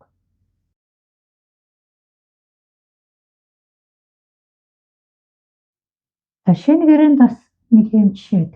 Лук 18:10-14. Хоёр хүн залбирахаар сүмд оржээ. Нэг нь фарисей, нөгөө нь татвар хурагч байж гинэ. Фарисей хүн зогсоод өөртөө залбиран "Бурхан, таньдаа би талархъя. Юу гэвэл би бусад хүмүүс шиг залхаа шудрах бус завхай бишээ. Тэр байтугай энэ татвар хурагчигч биш билээ. Би 7 хоногт 2 удаа мацаг орж олсон бүгдийнхээ 11-ийг өргөдөг" гэв. Харин татвар хурагч нь зайдуу зогсоод тэнгэр өөд харж ч зөрхөлгүй. Харин цээжээ дэлсэн байж "Бурхан минь ээ, нүгэлт намайг өршөөгөөч" гэвэ гэж. Энэ шиг бол бид нар олон удаа уншиж байсан тийм. Энэ нь даруй байсан бэ. Тэгэхээр татвар хурагч тийм. Бурхан руу хараад гимшиж залбирч байгаа. Фарисей нь болохоор яаж юм? Маш бардам залбирч шүү дээ. Өөрийнхөө үйлсүүдийг тоочж өгч байгаа. Би тэгсэн, би ингэсэн. Тэгээ бас хүнтэй харьцуулаад байна те. Би энэ татвар хурагч биш шүү гэд те. Тэр үед бол татвар хурагчдыг хамгийн муу хүмүүс гэж үздэг байсан те. Тэгэл бас юу гэж юм. Бардамнал би мацаг болдог, би өргөл өгдөг гэдэг тийм. Бурхан руу очиход өөс чухал биш. Тэрийг бидний залбирал бол дандаа л юм энэ татвар хураагчийн яг зүрхний байдал. Энэ татвар хураагчийн биеийн байдал нь хүртэл ямар байсан бэ? Бүтээшээ харж чадахгүй. Ингэж залбирчсэн биш тийм. Бүтөөшөө харж байгаа залбирчсэн. Биеийн хилэмж нь хүртэл тийм байдал. Гэж залбирсан баг. Тэр муу сүнснүүд итгэгчд рүү давталгаа хизээж зогсоохгүй. Тийм болохоор бид нар сүнсээ хүчтэй байлгахаа хизээж зогсоохгүй хэрэгтэй. Тэр бол маш чухал. Тэгэд магтаал байна уу, залбирал байна уу, үг байна уу? Тэг юу хэрэгтэй вэ? Тэр зүйлээ бид нар яг тэр сүнслэг мэдрэмжүүдээр мэдэрч байх хэрэгтэй байдаг. За үгээр яаж тулдахыг тэр жинхэнэ зүүн бэлгийн тултан гэдэг Иесус өөрөө харуулсан байдаг тийм. Тэр юунууд телевиз юунууд зүүн бэлгийн тултан гэдэг юм харуулаад баахан бөө мөө янз бүрийн хүмүүсийг авчраад үзүүлдэг тийм. Тэр бол бидний талбар тийм биш тийм. Тэд нар бол муу сүнснүүд өөрсдөө хийдэг юмыг л гайхуулж харуулж байгаа тийм. Хүмүүсийг хурж байгаа юм. Харин яг яаж тулдахыг бол Иесус өөрөө харуулсан. Лук 4:1-13 дээр Иесус ариун сүнсээр дүүрч Йорданоос буцаж цүлд сүнсээр хөдлөгдөн 40 өдрийн турш диаволд соригджээ. Тэр үеийн турш тэр юу ч идээгүй учраас тэдгээр өдрүүдийг дуусны дараа ихэд өлсөжээ. Диавол түнд хэрэг чи Бурхны хүн муу юм бол энэ чулуунд талах бол гэж тушаалдаа гэв. Иесус хүн зөвхөн талхаар амьдрдаггүй гэж бичигдсэн байдаг гэлээ. Дараа нь тэр түүнийг дээш аваачаад хоромхон зуур дэлхийн бүх хаанчлалуудыг үзүүлв. Тэгээд диавол түнд энэ бүх эзэмшил болон тэдгээрийн сүр хүчийг би чамд өгье. Учир нь энэ бүгд надад өгөгдсөн юм. Би үүнийг хүссэн хүндээ өгч чадна. Тиймээс хэрэг чи надад мөргвөл энэ бүгд чинийх болно гэхэд Иесус түнд чи өөрийн бурхан эзэнтэй мөргөж зөвхөн түнд үйлчлэхийг бичигдсэн байдаг гэв. Тэр түүнийг Иерусалим руу аваачаад сүмийн оройд зогсоогоод түнд хэрэг чи Бурхны хүн муу юм бол эндээс доош өсөр. Чамайг хамгаалах үүрийг Тэнгэр элч нартай өгнө. Мөн тэд гар дээрээ чамайг өргөөд авч явна. Ингэснээр чи хөлөө чулуунд зөрөхгүй юм гэж бичигдсэн байдаг шүү дээ гэсэн Иесус. Чи өөрийн бурхан эзнээ сорж үл болно гэж бас хайрцсан байдаг гэлээ. Диавол хамаг сорилтон бараад тохиромжтой цаг эртэл түүнийг орхин оджээ гэж. За Иесус бол яг энд соригдохдоо яг 100% хүн байсан. Яг хүнээр соригдож байгаа байхгүй юу? Хүмүүс заримдаа Иесус чинь бурхан байсан юм чинь гэж боддог. Иесус яг энд хүн байсан тийм.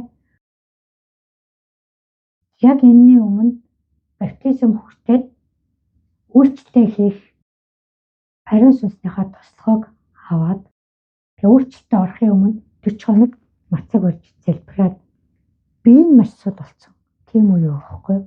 Би яг хүн байв. Тэгээд бидний бие сул үед муу сүнстэй давтгаа бол маш их орж ирдэг байна тийм. Тэгээд энд хэлэхдээ Иесус ариун сүнсээр дүүрсэн мэс гэж яг тийм баптизмын талтай Йорданоос буцаж сүнсээр хөтлөгдөн гэж хэлж. Тэгэхээр Иесус Бурхны хамгаалтын дотор байсан гэсэн үг тийм. Ариун сүнсээр хөтлөгдөн Бурхны хамгаалт мацаг орж байгаа үедээ Бурхны яг хамгаалтын дотор байсан. За тэгээд би энэ маш их өлссөн байсан.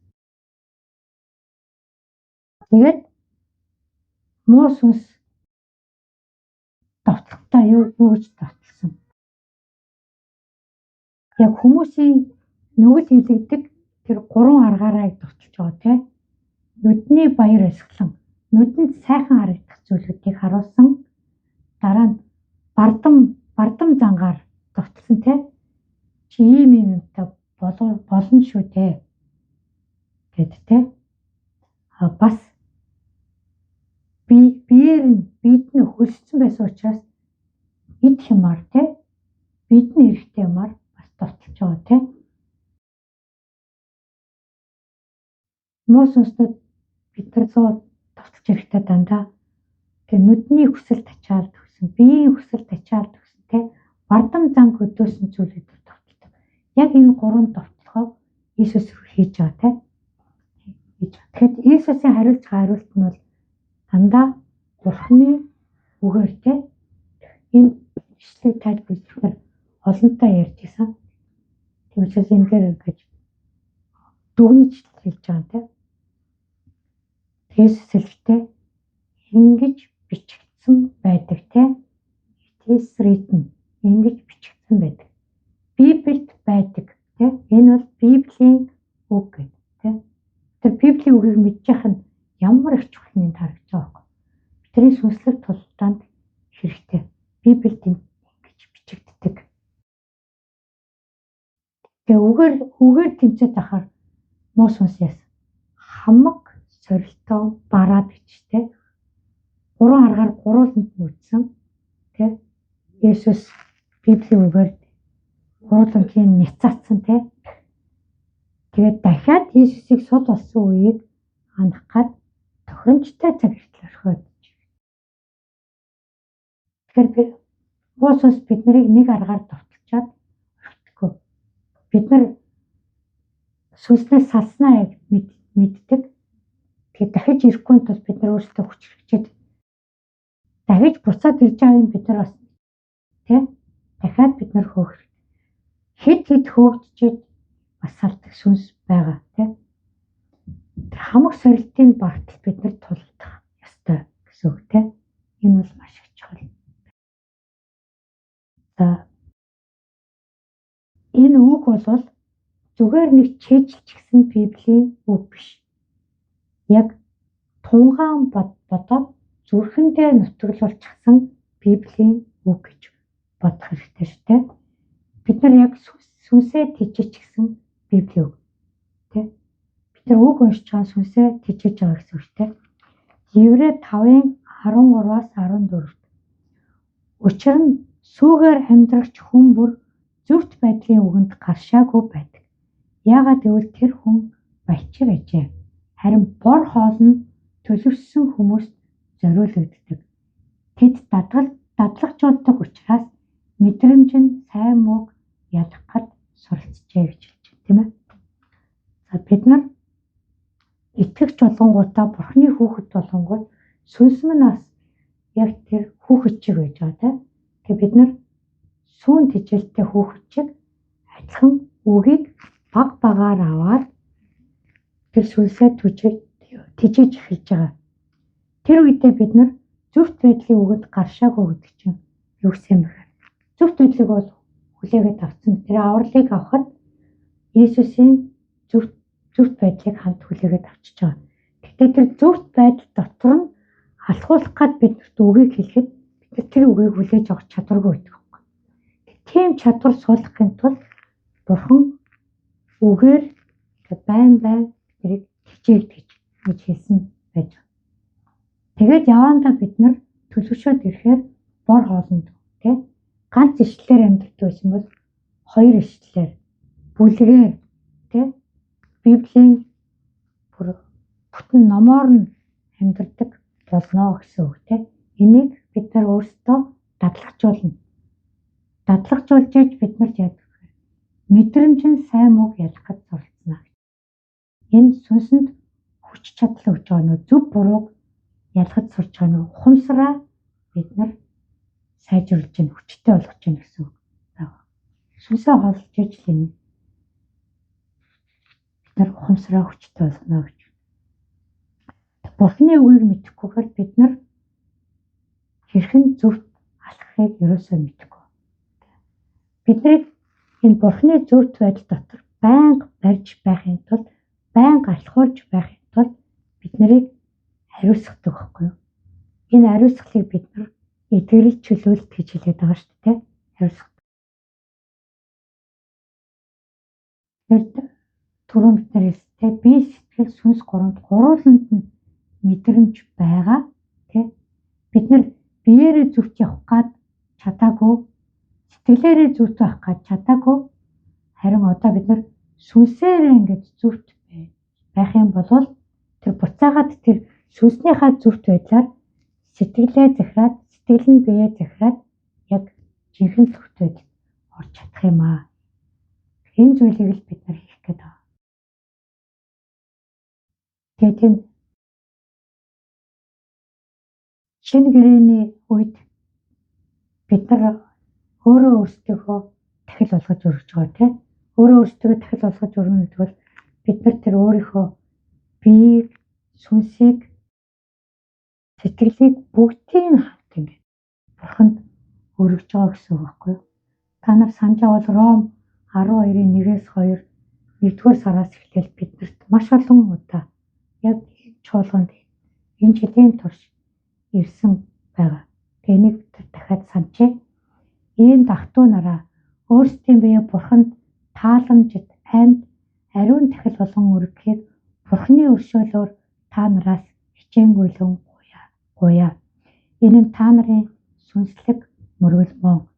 Энэ үеийн явдалд бүү нийцэгдэв. Харин зүрх сэтгэлээ шинчилснээр өөрчлөгдөж бурхны хүсэл юу болохыг тухайлбал сайн тааламжид төгс төгөлдөр хүслийг батлагдсан гэсэн. Тэр энэ нэшлийг бид нар задарч олон талаас нь ярьсан. Тэгээд өнөөдрийн энэ номлолын талаас тэг ирж байгаа мессежийн талаас ярихын тулд сүнстэй холбогдсон зүйл нь бол бурхны хүсэл гэдэг зүйл. Бид нар ариун сүнстэй нөхөрлж иж тийм ээ, ариун сүнстэй бид нар сүнсээрээ нөхөрлж байна. Ариун сүнстэй нөхөрлж иж бид нар яг бурхны хүслийг мэддэг. Бурхны хүсэлтэй бид нар өөрсдийнхөө хүслийг нийцүүлэх хэрэгтэй гэж байна тийм. Сүнс юу хүсэж байна тийм. Бурхан юу хүсэж байна? Миний сүнс юу хүсэж байна? Миний сэтгэл юу хүсэж байна? Би юу хүсэж байна? Бүгд хүсэлтэй байхгүй юу? Бүгд хүсэлтэй. Тэгээд Ром намын 12-ийн 2-т нэгдсэн шүү дээ. Энэ үеийн явдал бүү нийцэгдэв. Энэ юу гэж байна? Биеэрээ та нар энэ дэлхийгээс тусгаарлагдах гэсэн үг шүү дээ. Биеэр биднийг тусгаарлаж чадах. Буцаад тэр биеэрээ бид нар тэр хүмүүстэй нийлэх гээд гүйгээд байж болохгүй. Биднийг хаана байхыг бурхан яг хэлсэн. Биеэрээ хүсэж байгаа юмудаа битгий хийгээрэй л гэсэн үг тийм. Бид нар итгэж биш байхаас өмнө боддог шүү дээ. Ямар их хоолнд хувцсанд анхаарал тавьдаг гэсэн тийм. Ямар их хоол хүсэж, гуанз ресторан хийсэж тийм. Ямар их юм идэх юм аваад тэрийг идэж барахгүй хайж ийсэн. Тийм. Аюух тийм юм байдаг байхгүй юу? Биеийн хүсэл бол ерөөсөө амар их тийм. Тэгээд өмсөхгүй байж их олон хувцас авцсан. Сүүлдээ нөгөө төлөө ачаанд тэгээд Монгол руу явсан шүү дээ. Энд ерөөсөө өмсөхгүй. Тэгээд авцсан. Нэг баахан тийм юм байж. Энэ бол нөгөө биеийн хүсэл. Тэгээд энийг нөгөө анх итгэвч болоход мэдээл энээсээ яаж салах вэ гэж манай өртөд гэсэн баг. Гэж та юм авахтаа би энийг хүсэж байна уу? Эсвэл энэ надад хэрэгтэй юу гэж бодоорой гэсэн баггүй юу? Яг би тийг боддог басаа. Би тэгж сахилгачулж эхэлж байгаа байхгүй. Тэгээ юу харчаад гой санагдав. Би энийг хүсэж байна уу? Энэ надад хэрэгтэй юу гэж бод. Тэгээ бодож байгаа нэрээ хэрэггүй л байдаг байхгүй. Их юм хэрэггүй. Тэгээ тэр сурснаа ирээд би сүмдэр хуваалцахгүй юу? Би одоо итгэж сурч байгаа гэдгсэн чинь манай нэг итгэгч надаас өмнө сүмд явчихсан. Тэр чинь ингэтэй. Тэр чинь бодож ч амжилтгүйгээр шүүд очиод шүүрж аваад бичүүлчихвэл яах вэ гэж авдаг. Тэгсэн чи би өөр хэлэхгүй. Нэрээ тэгвэл яах юм болоо. Тэр үед надад хэлэх үг байгааг байхгүй юу? Одоо бол надад хэлэх үг байна тий. Энэ тий Бурхны хүсэлд нийцж байгаа юу гэдэг бодоорой гэдэг. Тэгээ тэр хүн маань тэгэхээр бүр бодож чаддгүй хүн байсан байгаа байхгүй юу? Тэгэхээр Бурхан эхлээд бидний ингээд бие захирах зүйлүүдийг бас ингээд баа багаар хийлгэжсэн итгэж байна. Тэр бодчихсон зүйлүүд маш их. Дараа нь бас ингэ хэлж байна. Харин зүрх сэтгэлээ шинчилснээр өөрчлөгдөж Бурхны өсөл юу болохыг гэж хэлж байгаа тийм. Зүрх сэтгэлээ шинчилснээр өөрчлөгдөж бидний нөгөө сэтгэл бидний оюун бодол явж байгаа тийм. Тэн дээр бид нар оюун бодлоо өөрчлөгдөх маш их ярьсан байна. Яаж өөрчлөгдөх вэ? Маш их ярьсан байж байгаа шүү дээ. Тэр өөрчлөгдсөн оюун бодол чинь бидний тэр ухамсартайгаа бодолтой нийцдэг байхгүй. Ингэж сүнс сэтгэл хоёр маань нэгдэж байгаа байхгүй юу? Тийм. Тэгэхээр энэ сэтгэлээ шинжилсэн бол бид нар сэтгэлдээ захирагдхаа болно л гэсэн үг. Тэгээд дараа нь Бурхны хүсэл юу болохыг тэгэхээр ариун сүнстэй нөхөрлөнтэй. Тэгэхээр бидний Бурхны тийм болвол тэр Бурхны хүсэл нь ямар байдаг ч юм. Сайн, тааламжтай, төгс төгөлтөр. Тэрийг мэд. Бидний бүх бусад биеийн хүслүүд, сэтгэлийн хүслүүд бол биднийг ерөөсөө давж гүйцэх юм байхгүй. Тэгэхээр яг энэ ишлэл дотор энэ ишлэл яагаад ирсэн бэ гэдгийг яг энэ номлыг бэлтэж байгаад энэ ишлэлээс харсан байхгүй юу? Энэ дотор нөгөө бие, сэтгэл, сүнс гурлаа явж байгаа байхгүй. Тэгээ ийм чухал юм гэдэг бид нар нэг сард номлож байхдаа олж хараагүй л байхгүй тийм. Одоо бол яг энэ харж байна. Тэгээ бид нар энэ хүслийг мэдхийн тулд Бурхан руу гэмшсэн даруй зүрхлээ. Юм болгоны хэрэгтэй бид нар ажилд орохдоо эзэн энэ таны надад өгж байгаа ажил мөн үү? Таны хүссэн зүйл мөн үү? Тэрийг асуугаад залбир. Бурхан хариулна тийм. Тэр сүнсээрээ мэдэрнэ. Яг энэ дотор юу болоод байвал биш. Тэгээд тэр мэдэрдэг болно. Би хүнтэй уулзах очиж байгаа бол эзэн та тэр хүний зүрхийг та зөөлөн болгож өгөөрэй. Тэ энэ хүнтэй би яаж ярих вэ гэдэг асууна. Энэ Бурхан бидний Бурхны хүслийг мэдгэж байгаа арга замуучтай тийм. Энэ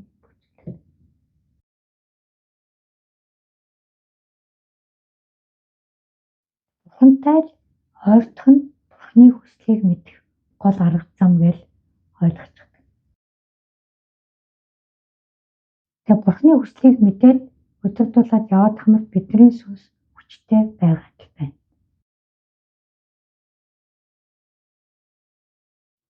Дуулал 51-ийн 6.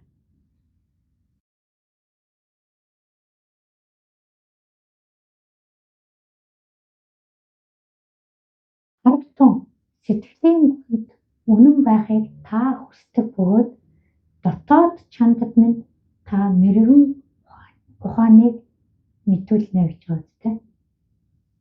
Бурхан юу хүсдэг гэж байна? Үннийг сэтгэлийн гүнд дотоод чандад гэж байна тийм. Сэтгэлд үнэн байх ёстой.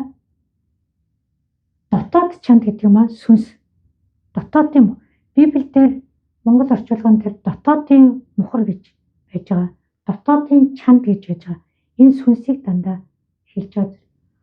Англиар бол пастор дээр өчтөр хэлж байгаа. Англиар бол the innermost гэх юм бол сүнс гэж үзээд inner man гэх юм бол сэтгэл гэд тэгээд outer man гэх юм бол бие гэж босх юм байна гэж. Тэгээд энэ дээр яг сэтгэлээ сүнсээ аль нь үнэнд захируулах тохиолгүй. Үнэн бол үг шүү дээ тийм ээ үг. Тэгхийн бол Бурхан мэрэгэн ухааныг мэдүүлнэ гэж байна. бид нар хамгийн ихтэй зүйл чинь Бурхны мэрэгүү байна шүү дээ. Чи өглөө асаал юу ихэ мэдэхгүй юмс ирж байгаа шүү дээ.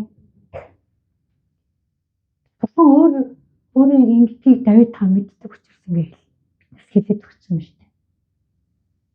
Яг өөрийнхөө үннийг бидний сүнс нөгөө тухамсар дотор сэтгэлийн оюун бодол дотор тэгээ ингээ бид нар холбогддог байгаа байхгүй юу? Тэгэхээр бидний Бурхан дөрөв дахил бол бидний интерсэн сүнс. Тэр интерсэн сүнсээр бид нар тэр үннийг мэдэж чадна гэсэн үг тийм. Бид нар сүнсээрээ харьцахгүй бол хичнээн Бурханы өмнө сүрдөөд тийм хүмүүс за энэ зүгээр сүрдчихлөө гэж харж байгаа. Зарим хүмүүс за энэ амар сүнслэг байна гэж харж магадгүй. Тэгээ яг тэр хүний доторх сүнс нь Бурхантай холбогдож залбирч байгаа биш бол тэр Бурхантай холбогдож байгаа биш байхгүй юу? Тийм. Бид нар Бурханы сүнстэй холбогдгийг бол бид нар өөр юм хийж байхдаа ч холбогдож болдог. Тэр маш өөр зүйл байгаа байхгүй. Сүнсээрээ л холбогдгийг ойлгох хэрэгтэй тийм. Угаасаа мэдээж муу сүнстэйгээ л холбогдно тийм. Ариун сүнстэй бол ариун сүнстэйгээ л холбогдно. Тэрийг л бид нар ойлгох. За тэг хүн бол сүнс сэтгэлтэй биетээр оршдог гэдгээл улмсан ойлгосоо гэж хүсэж байна. За эзэн танд талархыг үнэхээр их талархыг эзэн. Та бол хаадын хаан, дээдийн дээд, эцдийн эцэг. Та альфа ба омега.